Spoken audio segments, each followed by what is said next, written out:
अभ्यास 20 त्रिकोणमिति कोण परिमाप की धारणा। आज इस चैप्टर का आखिरी 2 प्रश्न करेंगे हम, 12 नंबर और 13 नंबर। ABC समबाहु त्रिभुज के BC आधार को E बिंदु तक इस प्रकार बढ़ाया गया है कि CE बराबर BC हो। A, E को मिलाकर ACE के कोणों का वृत्तीय मान ज्ञात करें। तो सबसे पहले क्या है, ABC एक समबाहु त्रिभुज। तो ABC एक हम समबाहु त्रिभुज बनाएंगे ऐसे, ये हो गया यहाँ से यहाँ, यहाँ से यहाँ, तो ये तीनों भुजा समान है, तो ये हो गया ABC समबाहु त्रिभुज। अब दूसरा लाइन क्या बोला था प्रश्न में कि BC आधार को E बिंदु तक इस प्रकार बढ़ाएं कि CE बराबर BC हो। तो BC जो आधार है उसको E बिंदु तक बढ़ाना है। तो ये B और C बिंदु जो आधार है इस त्रिभुज का, उसे E तक बढ़ाना है और इस प्रकार बढ़ाना है कि ये जो BC भुजा है उसका लंबाई EC के क्या हो, बराबर हो, अर्थात ये और ये भुजा भी बराबर। पहले समबाहु त्रिभुज में ये तीनों भुजा बराबर थे, उसके बाद ये BC को E तक बढ़ाए तो BC जो लंबाई है CE का भी वही लंबाई होगा, अर्थात ये और ये दोनों समान हो जाएंगे दूरी में। ठीक है, तो इस प्रकार क्या होगा, ये ABC एक समबाहु त्रिभुज बन गया। ठीक है, और समबाहु त्रिभुज का तीनों कोण होता है 60 डिग्री, तो 60 60 60 डिग्री हो गया। अब यहाँ पे हो गया AB बराबर BC बराबर CA बराबर CE, ये और ये भुजा क्या है, चारों बराबर। तो ABC एक समबाहु त्रिभुज है, ABC एक समबाहु त्रिभुज है, तो AC एक समद्विबाहु त्रिभुज है। तो ACE एक समद्विबाहु त्रिभुज होगा क्योंकि ये भुजा और ये भुजा समान है, ये भुजा और ये भुजा समान होने के कारण ACE एक समद्विबाहु त्रिभुज है। ठीक है, और एक सरल रेखा 180 डिग्री का, हम क्या जानते हैं, जो एक सरल रेखा होता है वो 180 डिग्री का होता है। एक ऐसा जो रेखा होता है वो 180 डिग्री का होता है। तो ये एक रेखा अगर 180 डिग्री का है और ये अगर 60 डिग्री का है, तो ये बचा हुआ होगा 180 माइनस 60। तो 180 माइनस 60 क्या होगा, 20, तो 120, अर्थात ये वाला जो एंगल है, एंगल ACE, वो होगा 180 माइनस 60, क्योंकि ये एक रेखा 180 का होता है, तो 180 से ये 60 घटा देंगे तो ये एंगल हमें मिल जाएगा। तो एंगल ACE हो गया 120 डिग्री।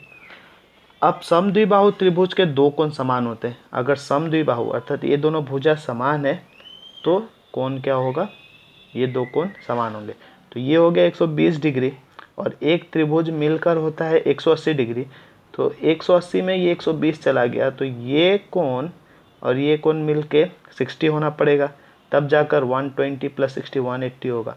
तो ये दोनों मिलके 60 होगा, और चूंकि समद्विबाहु त्रिभुज में दो कोण समान होते हैं तो 60 को दो बराबर भागों में बांटेंगे, तो ये कोण हो जाएगा 30 डिग्री, ये भी 30 डिग्री। तो इसीलिए angle AEC plus CAE plus ACE 180 degree, अर्थात एंगल ACE CEA और EAC मिलकर 180 होगा। तो ये हो गया 120, तो इसको x पकड़ेंगे, इसको x पकड़ेंगे, तो 120 प्लस x इक्वल टू 180 होना चाहिए, या फिर x plus 120 equal to 180, x plus x 2x equal to 180, ये 120 उधर जाके माइनस होगा, तो 2x इक्वल टू 180 में से 120 जाएगा तो 60/2 यानी 30 डिग्री, x का मान 30 डिग्री, अर्थात ये भी 30 डिग्री होगा, ये भी 30 डिग्री होगा।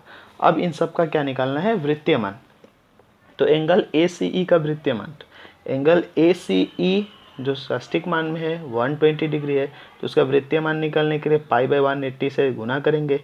तो π/180 इंटू 120, ये 0 से ये 0 कटेगा, 6 2 12, 6 3 18, तो पाई इंटू 2π/3। तो एंगल ACE का वृत्तीय मान जो होगा 2π/3। चूंकि AEC एंगल AEC तथा CAE का वृत्तीय मान, देखिए यहाँ पे एंगल CAE और CEA दोनों समान है, दोनों 30 डिग्री है, तो इनका वृत्तीय मान होगा 30 डिग्री इंटू π/180, तो 31 30, 36 180, तो π/6, तो इसका वृत्तीय मान होगा π/6।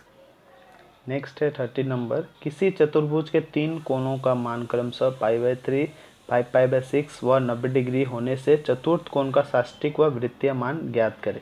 तो चौथा जो कोण है उसका साष्टिक मान भी ज्ञात करना है, वृत्तीय। और यहाँ पे जो 3 कोण है इसमें 2 कोण का वृत्तीय मान दिया गया है और एक साष्टिक पद्धति में मान दिया गया है। 3 कोण का, चतुर्भुज में 4 कोण होते हैं तो 3 कोण का मान दिया है, चतुर्थ हमें निकालना है। तो इसके लिए भी हम एक चतुर्भुज बना लेंगे। चतुर्भुज के चारों कोण का योग 360 डिग्री होता है। जैसे त्रिभुज के तीनों कोण का योग 180 होता है, वैसे चतुर्भुज के चारों कोण का योग 360 होता है। तो हमने एक रफ डायग्राम बना लिया, ABCD एक चतुर्भुज, और मान लेते हैं एंगल ABC जो है ये π/3 है।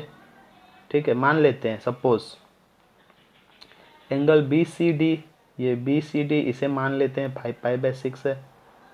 ठीक है, और एंगल CDA ये मान लेते हैं 90 डिग्री। ये 90 डिग्री है नहीं, मान लेते हैं 90 डिग्री होने से ये ऐसा होता। ठीक है, मान लेते हैं ये 90 डिग्री है और ये एंगल हमें निकालना है।